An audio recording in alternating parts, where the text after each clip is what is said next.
পাওয়ার ট্রান্সফারটাকে তারা স্বচ্ছ এবং গ্রহণযোগ্য করা ছিল তাদের দায়িত্ব।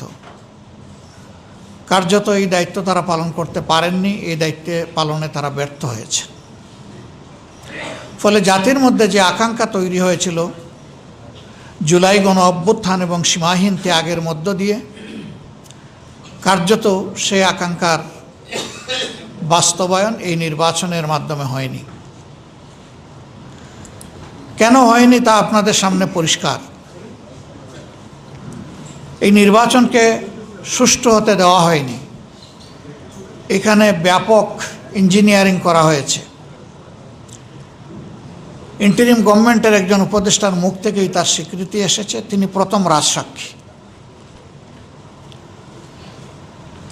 প্রফেসর ডক্টর ইউনূস তিনি যুক্তরাজ্য সফর করেছিলেন। সফরে যাওয়ার একদিন আগে জাতির সামনে ভাষণ দিয়ে তিনি বলেছিলেন নির্বাচনটি অনুষ্ঠিত হবে এপ্রিল মাসের প্রথমার্ধে এবং নির্বাচন কমিশন তার উদ্যোগ গ্রহণ করবে, বাস্তব পদক্ষেপ গ্রহণ করবে। তিনি গেলেন, সেখানে বর্তমানে যিনি প্রধানমন্ত্রী, তখন তিনি জাতীয়তাবাদী দলের ভারপ্রাপ্ত চেয়ারম্যান ছিলেন, তার সাথে বসলেন। বসে তিনি দেশে না এসে তার পক্ষ থেকে সেখানে একটা জয়েন্ট প্রেস স্টেটমেন্ট করা হলো। তিনি যে ঘোষণা দিয়ে গেলেন মাত্র 4 দিন আগে, এটিকে বদলে দিয়ে তিনি বললেন যে এই নির্বাচন ফেব্রুয়ারির প্রথমার্ধেও হতে পারে। আমরা এটার তখনই প্রতিবাদ করেছিলাম যে বিদেশের মাটিতে বসে দেশের নির্বাচনের ডেট কেন ঘোষণা করতে হবে। 2 নম্বর, বিএনপি একমাত্র স্টেক হোল্ডার নয়, এখানে আরও নিবন্ধিত তখন 39টা বা 41টা দল ছিল। তাদের সাথে বিভিন্ন পর্যায়ে অন্তর্বর্তীকালীন সরকারের প্রধান বসেছেন, তার উপদেষ্টারা বসেছেন, কথা বলেছেন। এই সব কিছুর পরেই তো তিনি একটা ঘোষণা দিয়ে বিদেশ গিয়েছিলেন।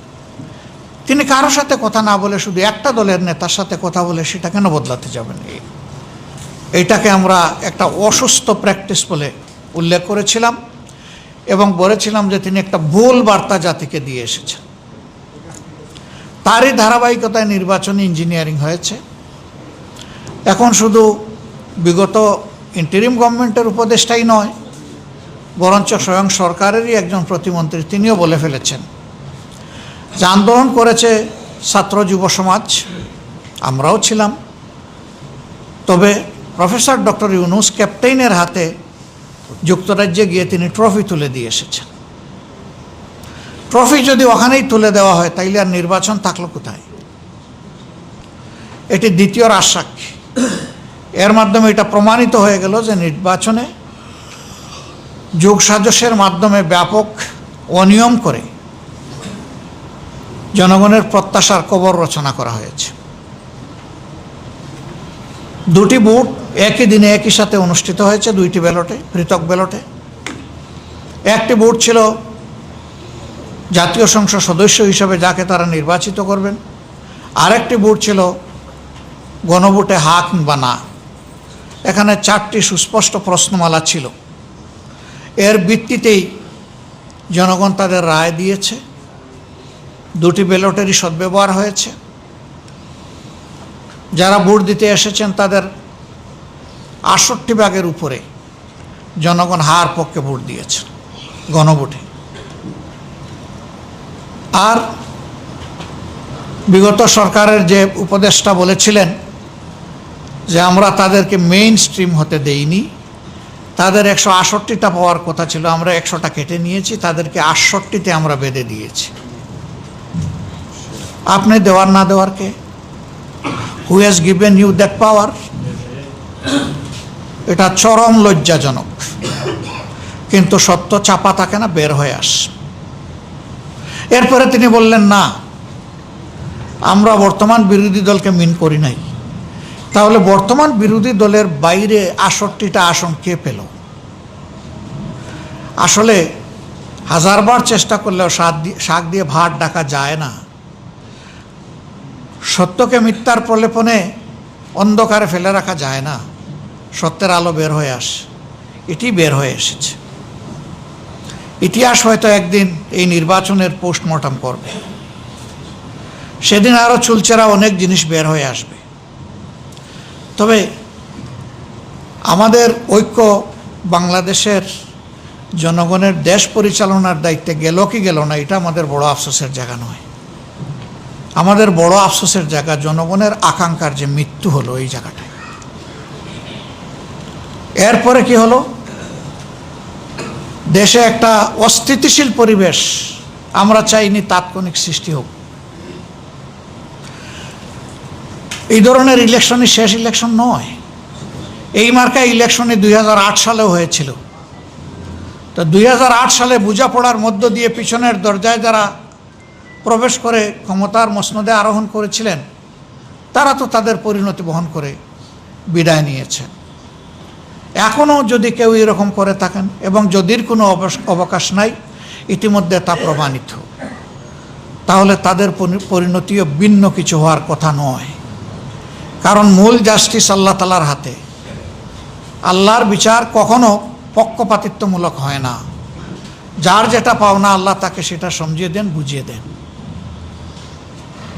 আমাদের আফসোসের জায়গা হচ্ছে 54 বছর বাংলাদেশের জনগণের ভোটের অধিকার আর কতদিন এইভাবে চূড়াবালিতে হামাগুড়ি খাবে, এটি আমাদের আফসোসের জায়গা।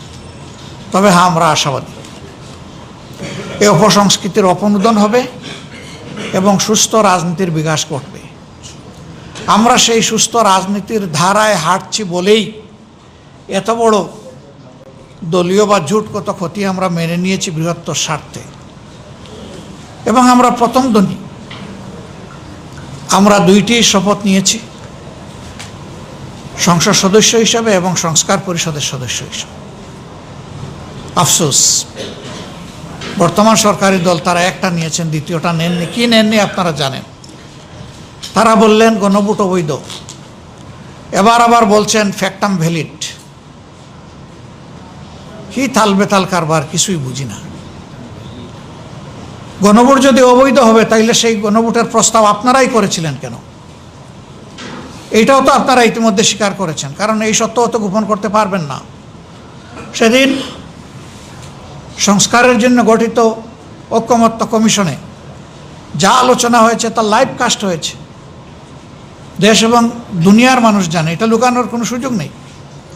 এই জন্য তারা স্বীকার করতে বাধ্য হয়েছেন যে এই প্রস্তাবটা তারাই প্রথম করেছিল। দ্বিতীয়ত, নির্বাচনী প্রচার অভিযানে আমরা একটু বেশি জোর দিয়েছি গণভোটের উপরে, হা বলার উপরে। ওনারাও কথা বলেছে, ভোট চেয়েছে হার পক্ষে। তাহলে এখন এসে আপনারা অবৈধ বলছেন। তাদের মধ্যে 2-1 বলে ফেলেছেন এটা নির্বাচনের সময় কিছু কথা বলতে হয়। হোয়াট ডাজ ইট মিন? এর অর্থ হচ্ছে এইভাবেই জনগণকে ধোঁকা দিতে হয়। আমরা সেই ধোঁকা প্রতারণার রাজনীতিতে বিশ্বাস করি না। আমরা এটাকে প্রত্যাখ্যান করি এবং ঘৃণা করি। প্রিয় দেশবাসী, এভাবেই সংসদ অধিবেশন ডাকা হলো। নির্দিষ্ট 30 দিনের সময়সীমার ভিতরে ডাকতে হবে এবং আদেশে একই সাথে এটাও বলা ছিল যে পদ্ধতিতে সংসদ অধিবেশন ডাকা হবে, একই পদ্ধতিতে একই সময়ে সংস্কার পরিষদের অধিবেশনও ডাকতে হবে। পদ্ধতি পরিষ্কার। প্রধানমন্ত্রী যিনি হবেন, সংখ্যাগরিষ্ঠ দলের যিনি নেতা হবেন, সেই প্রধানমন্ত্রী বিদ্যমান রাষ্ট্রপতিকে লিখিত অনুরোধ জানিয়ে 2টি অধিবেশন ডাকার আহ্বান জানাবেন। তিনি একটি ডাকলেন, আরেকটি ডাকলেন না। এইখানেই তিনি তার দায়িত্ব পালনে ব্যর্থতার পরিচয় দিয়েছেন। সংকট প্রথমে ওনাদের শপথ না নেওয়ার মধ্য দিয়ে সূচনা, এরপরে সংসদ অধিবেশন না ডাকার মধ্য দিয়ে তার সুলকলা পূর্ণ। এরপরে আপনারা দেখেছেন একেবারে শেষ প্রান্তে গিয়ে মার্চ মাসের 12 তারিখ অধিবেশন ডাকা হলো। হাতে থাকলো 2টি দিন, সেই 2টি দিন আবার ছুটির দিন। আল্লাহ তাআলার মেহেরবানি, ফেব্রুয়ারি মাসটা 28 দিনে হওয়ার কারণে একটা দিন আমরা শেষমেশ পেয়ে গেলাম 15 তারিখ। সেই দিনেই আমরা নোটিশ মুভ করলাম। নোটিশ আলোচনার জন্য স্থির হলো যে এই নোটিশের উপরে আলোচনা হবে। আলোচনা হলো, তারপরে সরকারি দল তাদের 2/3 মেজরিটির বলে তারা এটাকে নাকচ করে দিল। শেষ পর্যন্ত স্পিকার এটাকে টকড আউট করে দিলেন। আমরা খুব আশাহত হলাম। স্পিকার তার প্রথম দিনের ভাষণে বলেছিলেন তিনি এখন কোনো দলের নন, তিনি গোটা জাতির অভিভাবক, এই সংসদের অভিভাবক, সেই হিসাবে তিনি নিরপেক্ষ ভূমিকা পালন করবেন। কিন্তু আমরা এখানে নিরপেক্ষ জাজমেন্ট পেলাম না পাওয়ার কারণে সংসদ থেকে আমরা মনের কষ্ট নিয়ে এবং জনগণের দেওয়া দায়িত্ব পালন সংসদের ভিতরে পালন করতে সুযোগ না দেওয়ার কারণে আমরা বাধ্য হয়ে ওয়াকআউট করে আমরা সাংবাদিক ভাইদের মুখোমুখি হই, দেশবাসীকে আমরা বিষয়টা অবহিত করি।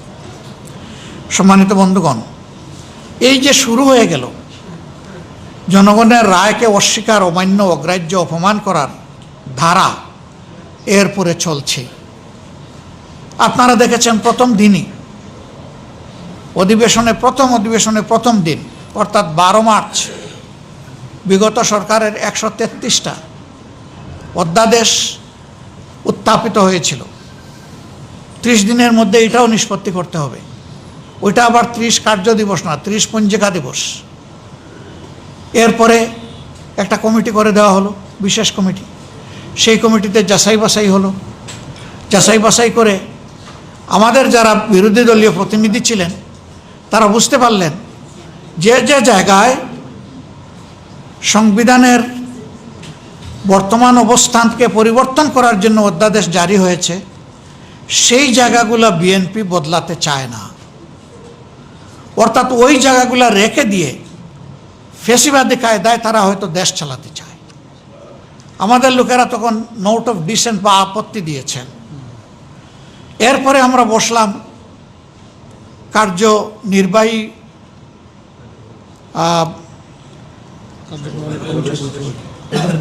কার্য উপদেষ্টা কমিটির বৈঠকে বসলাম, স্পিকার সাহেবের সভাপতিত্বে। সেখানে কথা হলো, তারা চাইলেন যেগুলো তাদের পছন্দ না এগুলো ল্যাপস করে দেওয়া, আলোচনায় আনবেন না। আমরা বললাম তা আমরা মানব না। 133টা সংসদে উত্থাপিত হয়েছে, এটা সংসদের প্রপার্টি, সংসদেই আলোচিত হতে হবে। এরপরে তার ভাগ্যে যেটা হবে, আপনারা যদি যথাযথ যুক্তি আসার পরেও 2/3 বলে কিছু করতে চান করবেন, জনগণ তখন দেখবে, বিচার করবে, কিন্তু সংসদের টেবিলে এটা আনতে হবে। আমরা কি দেখলাম, সেখানে আবার বলা হলো যে সময় তো কম। তখন স্পিকার সাহেব বললেন তাইলে আগামীকাল থেকে আমরা সকাল বিকাল অধিবেশন করব। বিরোধী দলের নেতা আপনি কি বলেন? আমি বললাম উই এগ্রি। এরপরে তিনি বললেন যে প্রয়োজনে আমরা শুক্রবারে অধিবেশন চালাবো, উই এগ্রি। তিনি বললেন প্রয়োজনে রাত 12টা পর্যন্ত অধিবেশন চলবে, তবুও সবগুলো টেবিলে আসবে। কিন্তু শেষ দিনে এসে দেখি না, এখানে কাটছাট করে আমাদের সামনে যে আলোচ্যসূচি দেওয়া হয়েছে সেখানে একটা মাত্র বাকি, সেটা ছিল ধূমপান সংক্রান্ত বিষয়, আর নাই। আমরা পয়েন্ট অফ অর্ডারে দাঁড়িয়ে জানতে চাইলাম কি হলো। মাননীয় স্পিকার, আপনার সভাপতিত্বে কার্য উপদেষ্টা কমিটিতে এই সিদ্ধান্ত হয়েছে, আপনি এখনও এখানে সভাপতিত্ব করছেন, তাহলে সেগুলো আসছে না কেন? তখন তিনি ফ্লোরের দিকে তাকালে আইনমন্ত্রী আর স্বরাষ্ট্রমন্ত্রী দাঁড়াইয়া এটার জবাব দেওয়া শুরু করলেন। অযৌক্তিক জবাব, যেটার মধ্যে কোনো যুক্তি নেই। গায়ের জোরে এটাকে চাপিয়ে দেওয়ার যখন শেষ অবস্থান নিয়ে ফেললেন মাননীয় স্পিকার সাহেব, তাদের কথায় যখন তিনি রাজি হয়ে গেলেন, আমরা তখন বাধ্য হয়ে আবার সংসদ থেকে ওয়াকআউট করলাম। এবং আমরা বললাম, যেমন গণভোটকে খুন করার কারণে আমরা জনগণের কাছে গিয়েছিলাম এই আইটেম নিয়ে, আমরা আবার জনগণ